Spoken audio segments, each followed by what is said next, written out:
To support this podcast, go to positivesarcasm.com/donate. Any amount is appreciated. Once again, positivesarcasm.com/donate. Thank you and enjoy the program.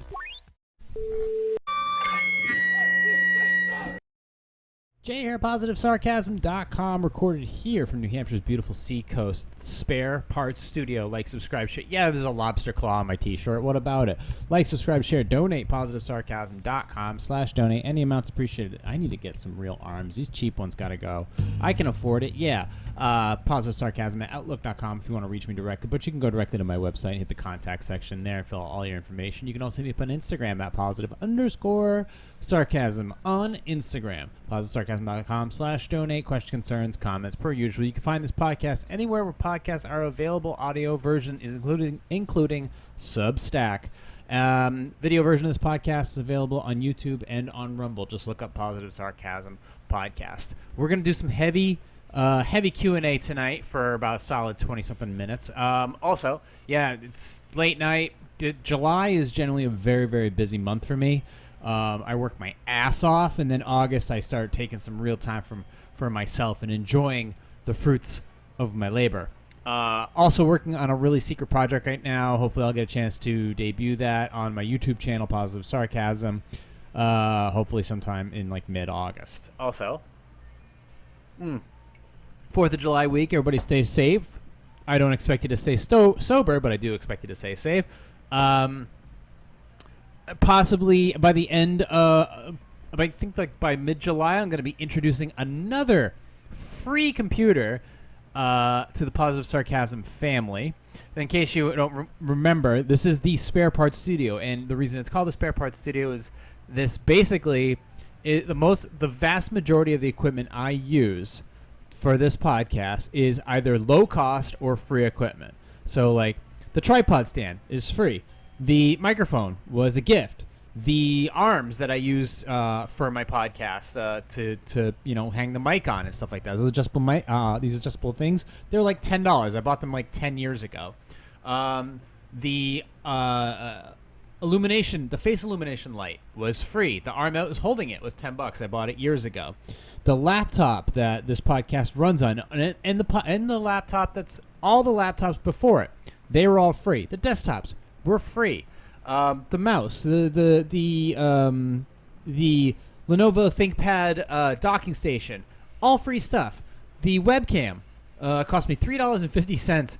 I was using my project camera, which is a AX33 Sony eyeball 4K cam, but I have that. I basically tested that with the Handycam, which is a with the webcam, which is a Logitech 1080 high quality cam, and it's like there's no difference. So I'm just like going to use that. It's perfect. And then I have other webcams which are kicking on. It's all basically low cost free stuff. And all the laptops, both of my servers were free. The computer monitors, all free. These headphones were given to me. The ones prior to them were free. All this cabling is stuff that I had left over. All of it. I mean, the stuff that's all behind me, that was all free stuff. The pretty illumination thing was free. It's all free stuff. So it's the Spare Parts Studio, just made up of a compilation of random ass equipment that nobody was using or left behind, or it was given to me, and effectively has created a low cost solution for a low quality podcast. But it's pretty cool. It cost me nothing. Now, I added one. What I've added to the fleet is all of my computers are basically like 7th gen or lower. I have a 7th gen, an AMD Vision, a 3rd gen i7, a 4th gen i7, a couple i3s, a couple i5s, a bunch of desktops, and just a slew of other things. Now I'm adding something a little bit more updated, an AMD Ryzen 5 with a Radeon graphics card, 5500 series with 16 gigs of high-end DDR RAM. It was given to me because it supposedly didn't work. All right, fine. Well, how am I going to know if it works or not? Well, power it on. Well, I didn't have a charger. Didn't have a charger. Didn't come with a charger, so I didn't know if the battery worked or not. Okay, so I went on eBay. and I spent $12.99. First of all, I priced out the laptop to see if it was any value. It originally went for about $1,000. You can pick them up for about $400 now. And an AMD Ryzen 5 is a mid-level, high-performance laptop. An Asus VivaBook is a high-quality, on-the-go, very, very thin laptop that has the option of either an NVMe M.2 drive, which is a very small drive, but it's the fastest hard drive you can buy, or you go with a SATA, what do you call it? A solid-state drive. So you have the option of the two. So this is the first laptop that I've ever owned that you have the option of using an M.2 drive. I didn't know if it worked, so I bought for $12.99. I bought the charger, and sure enough, as soon as I plugged in, the battery started charging, and the computer came to life instantly. It booted right to Boot Manager because it has no hard drives inside of it, so it doesn't know what to do, so it just hangs out in Boot Manager. So I ordered a hard drive. It'll probably be here in a couple weeks. I'll plug it in. I'll get a copy of Windows 10 put on there, and I'll have another awesome computer that I can utilize for basically on the go, because I have one laptop that's stationed up in Maine. I have another laptop, two laptops that are stationed in Portsmouth. I have two laptops that are stationed here at the Spare Parts Studio, and then I have my server, my primary server, which is stationed adjacent from me, and then my backup server, which I'm actually not going to turn into a server. I might use that as like an official, like, podcasting or video editing type of computer. Once I get that set up in a more proper environment. And then I have a bunch of other things. I have a backup i3, I have a backup i5, I have a backup Pentium 4, I have a backup a Dell i7, Lenovo. So I have a bunch of things, but once again, I prove that you don't have to spend really any money to get high quality materials, whether it be video components, audio components, computers, keyboards, whatever. There's plenty of things out there for free or for very little cost that you just need to learn, like, that it's available to you. You just have to be accepting of people saying, "Hey, I'm not using it." Yeah, I'll take it. And just seek advice. The only time I did sell one laptop for like $100 to somebody because I couldn't get it to power on. I didn't know. I was just, obviously I wasn't going to invest any time and any money into it. So I just ended up selling it for $100 and calling it a day. But this time, I did think I have something.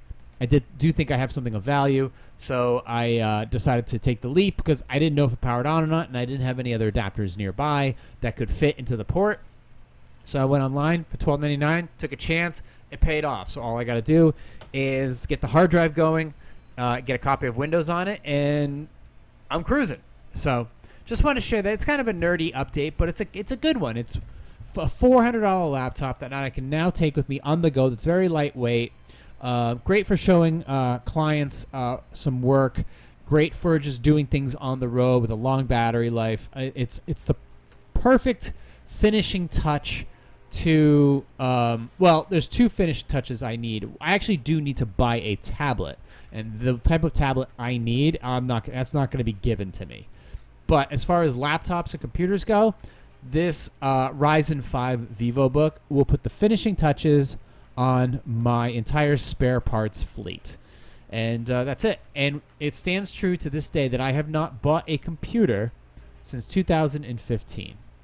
Tablets are different. I have purchased tablets over the last 10 years. I do have a Lenovo IdeaPad, which still works to this day. I actually use it for security monitoring, video security monitoring. And then I also have a Asus tablet that I use for photo editing, a little bit of video editing, and a couple other things that actually cost me no money. I do happen to have it. It's in excellent condition, and it actually also accepts SIM cards, so I could use it as a phone if I wanted to, which I never will. So didn't pay for that, but yeah, it's a great. It was a really good feeling to see that thing power up today, and I look forward to getting the hard drive. I bought an NVMe. I bought an M.2 drive for, I think it was $17. And I generally don't use a lot of memory on laptops. I usually maybe use like 60, 70 gig, and then the rest of it just sits there. Because anything I put on there ends up getting like stored. Ends up getting like stored on my server and stuff. So, that being said, yeah, great addition. It's nice to talk about, to kind of get that out of the way. I ran a little bit today too. I did my usual 3 miles that I do just about every Monday. Tried it with a brace this time on my left knee. Did a little bit better. Still sore, but honestly, it did not tweak up like it as much as it did the last few times. So I'm kind of happy about that. But definitely a slow day. Definitely an exhausting day. So this is why I'm not really dressed up with anything special. No special T-shirts. Just this oversized lobster claw T-shirt that I got up in very much northern Maine. But I did want to get to some dig.com Q&A. And if you have any questions or comments or of your own that you wanted to share on this podcast, go ahead and email me directly on my website. But let's go ahead and get that up there. Where's my article monitor? There we go. For entertainment purposes only, by the way. So let's get right to it. Let me get a final cup of coffee. Coffee doesn't do anything to me at like 9 o'clock at night. But we're drinking it anyways. My girlfriend and I have been dating for 5 months. How do I tell her that I know she is stealing from me? I met Diane on an online dating app. The first instance of stealing occurred after 2 months of dating. I'm a bit messy with my wallet, and that day I had withdrawn a significant amount of cash. She offered to organize it for me. The next morning I noticed that $500 in cash was missing. When I asked, she said I must have misplaced it. However, every time we spend the night together, I notice that $500 keeps disappearing. While it's not a big deal if she asks for it because I'm willing to give, I'm just put off by the stealing antics. Okay, first of all, what are you doing? You happen to have $500 in cash every time that your girlfriend is stopping by? That's not a girlfriend. That is a prostitute. So you need to be more understanding about who you're actually dating. She's not a girlfriend. She's a call girl. She's showing up because she knows that there's money in your wallet and that every time she sleeps over, she's going to be able... I guarantee you, if there's no money in that wallet next time, she's not coming back again. This is an easy, no-brainer situation. You're dating a whore. And you know what? That's probably why you continue to date her, because you know for $500 you're going to get something good out of it. So, quite frankly, it's on you. You know the money's going to disappear, and you're okay with that. Or maybe you want to renegotiate the rates, because apparently $500 is a bit too much right now. But you know, the fact that in all reality, you have $500 missing. Okay, you met her on an online dating app, and how many times has she stolen from you? You'd think by the second time you would have gotten the hint and probably dumped her and kicked her out of the place, but obviously you're into this sort of thing, so yeah, good luck to you, pal. It's on you, and if she can get away with it, good for her. Quite frankly, you're the idiot, dude.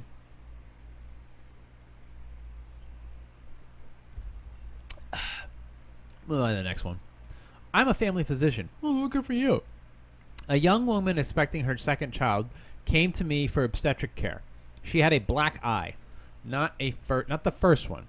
She told me she worked as a topless dancer, but her boyfriend was so controlling and abusive that she did not have money of her own. He didn't even let her have much gas in her car. We developed a relationship meaningful to us both. About a year later, she said that she was getting breast augmentation at a cost of thousands of dollars, which she intended to pay in cash from her earnings. Okay. I don't know where this is going, but all right, we'll keep moving. About a year later, she told me that she was getting breast augmentation at the cost of thousands of dollars. Where the fuck is my... Did it end? What the hell? There we go. Interesting.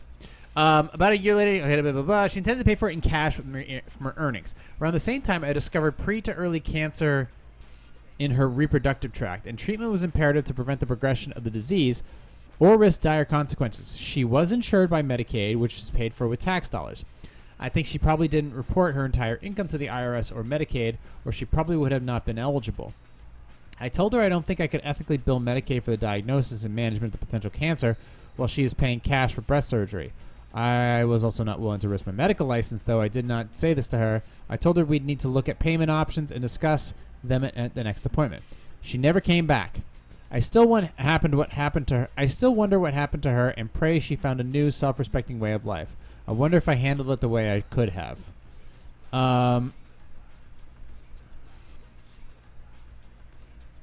Let's see. Hold on a second. What are we getting at here? Obviously, she probably didn't do... Okay, she told me she was getting breast augmentation. Okay, she intended to pay for it in cash from her earnings. Around the same time, I discovered pre to early cancer in her reproductive tract, and treatment was imperative to prevent progression of the disease or risk... Okay, she was insured, blah, blah, blah. I think she probably didn't, blah, blah, blah. I told her I didn't think I could medically... Okay, did you tell her about the breast cancer? Did you tell her about that stuff? Did you mention that?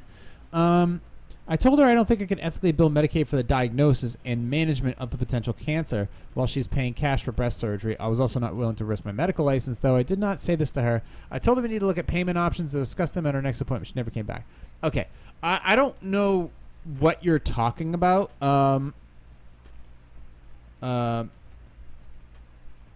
First of all, you just say that she has cancer. You have pre-cancer, identifiers. We need to. I need to recommend you to somebody who can help you, and then that's it. Okay. And if you are concerned about the abusive boyfriend, you need to report that stuff to the police if you can. All right. That's. Those are two things that you need to, as a medical professional, focus on. And if you didn't do either of those things, well, bro, that's on you. The cancer thing, I mean, I'm hoping you say, I don't know what you're saying. I'm trying to figure that out here. You're wondering what happened to her? I don't know. She probably went to another doctor, or she's dead, or I don't know what to tell you. She never came back. Did you call her? Did you did you report it to the police? Did you report any of this stuff to the police? Because if you didn't, then what do you want?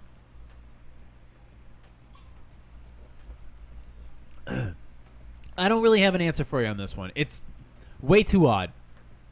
So we're just gonna move on to the next one, because you're just wondering. You didn't do anything. I don't see that you did anything, or nor that you were supposed to. I don't know, but you're just wondering. Well, stop wondering. Let's move on to the next one. A close friend of mine recently set me up on a date with an attractive woman. Okay, we went for dinner, had a few drinks. She stole $500 from me. I made that up. And then she suggested that for $1,000 she'd come back to my place for a night. Oh, never mind. We're back right in it here. I politely declined, and she expressed some frustration about me wasting her time. Oh, so she's a prostitute. Well, okay, right. My friend was also surprised and disappointed that I didn't take her up on the offer. Complained that I made him look bad. I'm a little in shock, and I don't have a problem with the sex work, but I also do not have any interest in it, and certainly never solicited it from my friend. I made it very clear to them that this cannot happen again, but I'm still at a loss to understand why they would think this is something I wanted, and worried about that. You perceive me in this way. Is this normal? How do I address this? I think your friends don't quite understand you. They set you up on a date with an attractive woman. First of all, you paid for dinner, you paid for drinks, and she suggested for an extra $1,000. You need to talk to your friends and be like, listen, which you seem like you did. And maybe you need to get some new friends.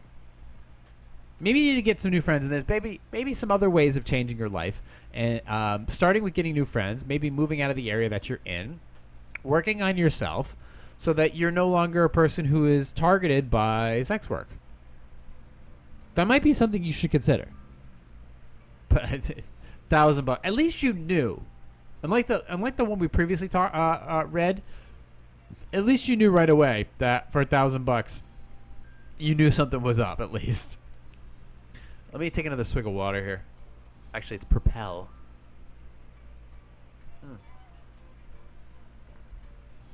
All right, here we go. I am 51 years old.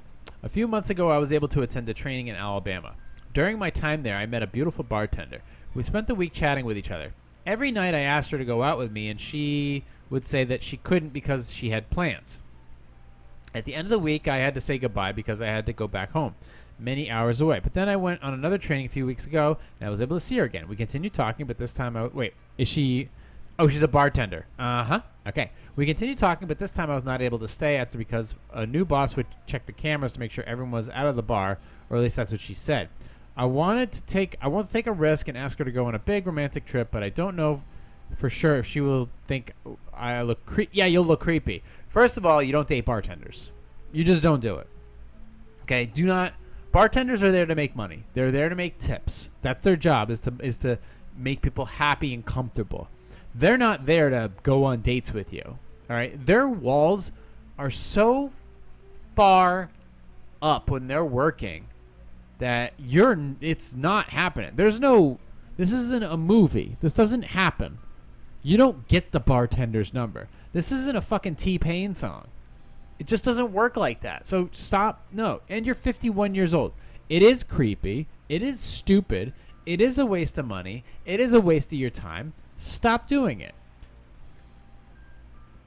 God, why am I so upset? Let's do one more. I am an attractive single woman who lives in a big city. My name is Sarah Jessica Parker. I am frequently approached by men of other races that flirt with me and try to get my phone number. How do I tell them I'm not interested without offending them? I stick to my own kind. Why don't you just say no to them? Or move to a different city? And obviously, okay, so basically men of a different race. Okay, so black dudes. Black dudes think you're hot. Okay. Great. Maybe you got a giant dump truck ass and you're definitely white. I don't know. You stick to your own kind. I get it. You're not into black dudes. Okay. It's fine. It's not your thing. Whatever. You stick to your own kind. I mean, all right, that obviously can come across a little rough, but you just say you're not interested. With any other person, you're just not interested. Are you not interested because they're black, or you're just not attracted to them? If it is because of the color of their skin and you're just not into that, like, okay, it's a little borderline. But if you're just not, if you're not attracted to that, if you're not attracted to their look, okay, fine. If you're not attracted to their personality, that's fine. You're staying in your comfort zone. Hey, you know what? Whatever at this point. You date whomever you want. But for some reason, they don't seem to be coming after you. You don't seem to be beating them off with with a stick, if I can finish that phrase. So think about that. Why are these guys into you, but the guys you're looking for aren't? And that's a question you really have to ask. It's like, maybe the guys you're seeking are not attracted to you. The whole maybe racism part, whatever. Who cares? Moving on. Let's do one more. Ooh, this one's fucking long. I'm completely befuddled. Who uses befuddled? Honestly. By interactions with a classmate from grad school. We were not friends, but our class wasn't large, and we did many of the same activities. She invited me to her wedding in the second year of school, which is a bit weird because we weren't friends, but fine. Like high school? In our final year of school, many people found out that they were heading for their first job on the same day. This person has never called or texted me, but somehow got my cell phone number. Called me, proceeded to tell me how fabulous their job was. This person then asked if I had been hired. I said yes. They asked me who hired me. I told them. Then the person hung up on me, presumably because my job was marginally fancier than theirs. I don't know. I haven't heard from this person since then, which was about 10 years ago. About a month ago, they added me on LinkedIn, which I just got because I hate it, though. I need it for work. Okay. Yesterday, she messaged me as if we were old friends and told me she was coming to a city 3 hours away from me. She said, I'll pencil you in for dinner on Wednesday. I find this incredibly weird and presumptuous. I told her I might have a conflict as I'm trying to plan trips with friends around that time, which is true, but even if it wasn't, I wouldn't travel 3 hours to see her. Should I keep making excuses for why I can't see her? Should I say something more direct? There's no friendship there. I wouldn't try talking to them. I would just completely ignore them. Stop talking. There's a reason I left. I basically ran away from the town that I went to high school in because I had nothing in common with those people. I had nothing truly in common with that town. There was no future there. It was nothing but trouble. It's just there's nothing there. Get away from all those people. Get out of that area. Don't talk to her. Just No. No to all this. No to absolutely all of it. You don't need these people in your life. You definitely don't need this person in your life. And yes, it is suspicious. And I would run for the door at any opportunity. And just stop talking to them because they hung up on you. They hung up on you. And apologies are just not going to do it this time because obviously I don't know. People suck. And I don't know if this person has grown up. And I don't think it is worth your time to find out if they have. All right? I understand taking chances in life. This, I don't think, is one of those times that you should be taking chances. So, we're at 25 minutes. We'll go ahead and close up shop. If you have any questions, concerns, comments, email me through my website, positivesarcasm.com. Like, subscribe, share, donate, positivesarcasm.com/donate. Any amounts appreciated. Through my website. Find me anywhere where podcasts are available. The video version of this podcast is available on YouTube and Rumble. Happy 4th of July, everybody, this week. Stay safe. You don't have to stay sober. Just stay safe. And, yeah, we're available anywhere where podcasts are available. You can also download it and stream it directly from my website, positivesarcasm.com. In the meantime, thank you for listening, watching, and subscribing. And I'll talk to you all next week. Recorded here from a spare parts studio alongside New Hampshire's beautiful seacoast. For entertainment purposes only, this has been a Positive Sarcasm presentation.